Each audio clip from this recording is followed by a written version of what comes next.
it looks like we have control of this lobby, so I think we're ready to go at any point. All right, we have confirmation from one player. Okay, looks like we do have confirmation from both players. All right, we are good to go. So I am going to say, everyone, good luck, have fun. Here we go. Here we go. Going on into the first map is going to be Yansu. In 10 Yeah. seconds, Elhaym versus Heiwa, both Terran. It's going to be a good match. It should be a good match, and we've said this a lot of time before, that we really, didn't really care for TvT in Wings of Liberty, but since Heart of the Swarm has come along, since these new strategies are here, there's some really interesting banter between this mirror matchup, and it's become one of my more favorite to watch. Yeah, honestly, it is, and a lot of it is because of how many we've had to cast recently. Once you watch true. so many of them, you really get into it. But as we That get is started on correct. this map, in the lower left-hand corner of Yansu, our purple Terran, he is going to be representing Clarity Gaming. His name is Elhaym. And in the top right-hand corner, our first player to come out from Roots Seed team, it is Heiwa. So, Yansu is a really cool map. I love this map. I don't know why. I just like the difference between the winter side and the spring side. So right now, this would be Michigan, or the Right. northeast quadrant of the United States. But so we'll see how quickly Heiwa can move out of that. But looks like he is going to start out with a supply depot at his ramp, while Elhaym is going to put a supply depot behind his minerals. He's not concerned about any quick rushes, it appears, as he goes on to do that with more efficiency, much efficiency, more mining. Wow. Yes, he wants to maximize that mining with the placement of the supply depot, minimize the amount of time that the SCV has to run around to go build things. Barracks going down, very similarly placed next to the command center there. Heiwa did do a little swing around the natural expansion there just to make sure there wasn't any shenaniganry going on, as checking for those proxies, which is always smart in TvT, is, Reaper openings, proxy especially, are really dangerous. We've seen a lot of really good players go down to that play right there. So Heiwa has definitely had that happen to him a time or two, and he has checked and checked again. And he has, and that's just smart play. I mean, it does cost you a little bit to get that SCV down there to check it out, but it's better to lose the small amount of minerals and be sure than it is to just kind of play blind and hope that you guessed right. So, but while neither player really has done a whole lot of scouting into their opponent's base, at this point they are scouting their version or their little sections of the map, trying to make sure there's not a whole lot of things going on by their opponent that could potentially cost them the game. Looks like it is going to be Reapers for Elhaym. Man, this is going to be a hard name, man. As he does have 2 barracks down, 1 completed, 1 about half done. Reapers coming out, gas continuing to be mined. He is skipping a few SCVs here to get these units out a little bit quicker as well.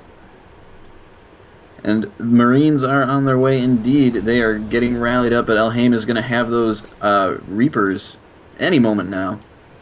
And depending on the placement of these Marines, they should be able to intercept them. And it looks like he's got them rallied into the likely point of this Reaper. So they are prepared, that he knows the timing of when that should be arriving.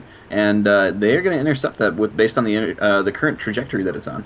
Yeah, since that's the only spot the Reaper can get into space, this is actually a really cool map addition and allows you to really kind of defend against that like he has, with a couple Marines there at that point of entry.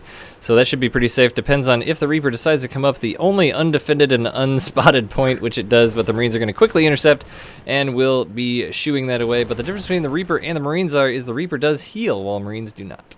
That's right, but that was great control by Heiwa there with those 3 Marines, splitting them up, getting that concave on the Reaper, and it is forced to get out of there before it gets killed.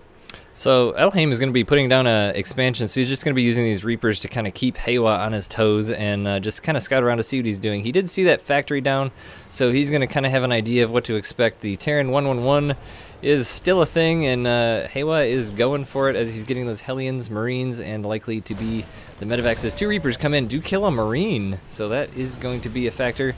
But he has been able to save all of his Reapers, and 1 does make it out with just a little bit of life left. That's right, good control there by Elhaym, keeping those Reapers alive, keeping them regenerating, and poking in at places that Heiwa isn't really expecting him to be, and getting good snipes when he can. That Marine is going to make a difference. It's interesting to see in Elhaym's base there was sort of a random mule just kind of sitting here that just gave his life up at the end of his time. not doing anything. But as the Reapers swing back in from Elhaym into Heiwa's base, he is going to continue to get his primary mission accomplished of scouting out Heiwa, and he's going to see everything. Still has not lost Reaper, just now one going down to a Hellion. But the one thing that this little Reaper aggression is, oh, there's the second one going down. This little Reaper aggression that he is doing is putting him very far behind in tech at the moment. He's trying to take advantage of the fact that Heiwa is basically sprinting 4 different types of techs. Elhaym back at the main base is just putting up a bunker, getting his second base out, but really is only on barracks technology at the moment. Interesting to see this Raven coming out first here. This is a play that I really love to see that we don't really see all that much. The point defense drone out of the Raven right away is such, especially against Protoss, such a crazy tool, and it just seems like people don't use it a whole lot lately. But interested to see what Heiwa decides to do with that, if he wants to do a little harassment with the turrets, or if he's going to end up transitioning into more of a mech play here as he's getting tanks, Hellions, and the Raven.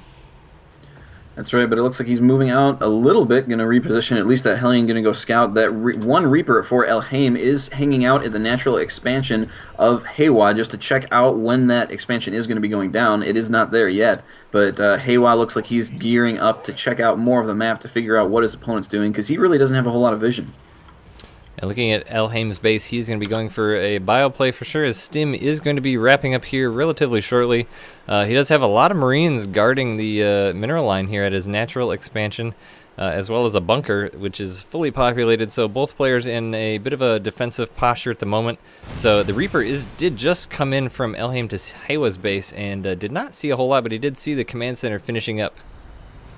Well, Stim has just now finished for Elhaym. He's got these 2 Marines running around, going to see what kind of things are happening on the map to see if it's safe to move out. It looks like he wants to try and get some aggression going, but Heiwa is way ahead of him. He's got the tech advantage in this army, and he is moving out.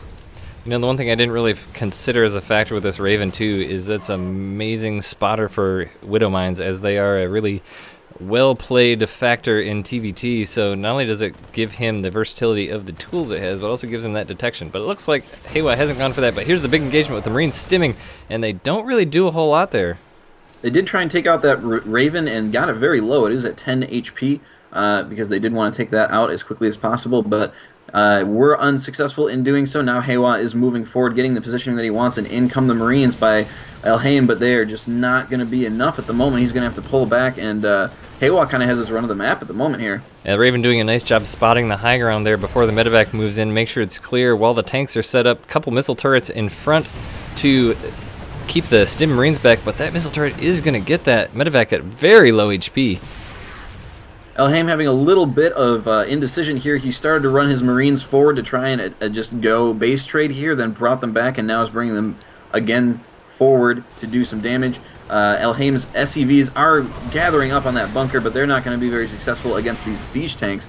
And now Heiwa has units on both the high ground and the low ground. He's got vision everywhere, and this is really not looking good for Elhaym at the moment. Yeah, Elhaym is making a push into Heiwa's base, which is going pretty well for him at the moment, as there's not a whole lot here to defend. But as a tank does pop out, 2 Marines are going to come down. He's going to be able to clean up these Marines while still doing massive damage at Elhaym's base. And it looks like just in time for his infantry weapons level 1, the majority of his Marines are going to be falling. He does have 10 remaining, but these siege tanks are doing the damage that they need to be doing, and Elhaym is very seriously sieged up. Yeah, but now that Elhaym does have a siege tank of his own and this bunker is still surviving, Stim Marines come out, are able to take out 1 tank. Are they going to get the second? Is going to try and microback. Does make it out. Very low health tank, but still a factor. But he's not going to be able to push into Elhaym's base anymore. That's right, and just great control there by Heiwa, you know, getting that wounded siege tank back, trying to save as many units as he can to fight another day. That's exactly what you want to see, and I've been very impressed with his control and his map positioning in that assault there. Absolutely, that was a really hard point to pull out of. I mean, Heiwa had a really strong-handed position set up on his base there, especially with the ramp covered from the siege tanks, with the medevac and the Raven spotting a high ground. And I'm actually surprised that he pulled out of that. And maybe that little batch of Marines that he sent into Heiwa's base was just enough to distract him to be able to push that away. Exactly. Elhaym did have a small strike force of Marines. He had a couple of those siege tanks that were attempting to do what they could, but now we do say Heiwa moving in with a Banshee. It does not have cloak, so those SCVs are huddling around the missile turret, and Heiwa is just trying to get what kills he can. Does take down the gas. There is no mining gas at that natural base right now for Elhaym. And he's also just trying to keep tabs on Elhaym to see what kind of damage he was able to accomplish and what he was able to do. But if we look at the units lost tab, Heiwa lost 14 workers in those engagements, which is quite a large number, and Elhaym didn't actually lose much at only 3. So not really sure. It's hard to say who's in the better position right now, but I'd have to say Elhaym. Yeah, I think I would agree with you to a certain extent. Elhaym does have, he is able to defend his base here, but Heiwa is doing a great job of just kind of picking around, picking off what he can, and getting these small ticks in, keeping Elhaym from doing precisely what he wants. He's got to use all this APM to kind of pull back, and in the meantime, Heiwa kind of can do whatever he wants at home. But there is a medevac filled with 6 Marines that is heading its way to what would normally be a third base. There is a drop in the main base as well. The siege tanks are sieged up. They are hitting whatever they can hit. Elhaym is scrambling, trying to get his defenses in the right places, but it is not going so well. The Marines are rushing forward. Scans go everywhere. SCVs come forward, and then the other drop comes down in the natural base as well. Oh, Elhaym doing some really good aggression now, swinging really back hard against Heiwa. There's nothing in the natural expansion to stop this push, and the tanks at the main base are doing a crazy amount of damage too. Now the Banshee coming in to try and clean up that tank. He is going to be able to clean it up, but that did a ton of damage. Yeah, and the aggression isn't over. The natural is still under siege by a strike force of Marines. The Banshee is coming over, but it does not have a lot left. It does go down, and more medevacs, and GG. GG called from Heiwa. So Elhaym is our victor for Game 1. That puts Clarity Gaming up 1 in this matchup. Yeah, that was a really cool game. In the beginning phase there when Heiwa set up that position on Elhaym, I mean, I was like, wow, this is going to be really tough to break, but somehow he managed to pull out of it. And what kind of factor do you think that small runaround of Marines played in that? I mean, we talked about that a little bit. But yeah, that was absolutely crucial. He was trying to get Heiwa to look in multiple directions at once, not be able to pay as much attention as he would like to the front siege. And despite a little bit of indecision, he was able to move in and get the damage done that needed to be done, which, frankly, it didn't have to be a lot. He just had to get Heiwa kind of on the back foot, which he was able to do, and then clean up what was in front of his base, regroup, and then move in. And just great drops there. Just was really able to find the holes that were left open for him to strike, and took very hard advantage of it. Absolutely, and that will put Clarity up 1-0 against Seed. And this isn't a King of the Hill format like you're used to if you watch SC2CTL. The matches are predetermined, so our next players will be Reborn versus Estrella. And so typically in SC2CTL the winner would move on, but that's not the case in this. There are predetermined matches, but we are going to get that set up. But while we do, we're going to take a brief commercial break.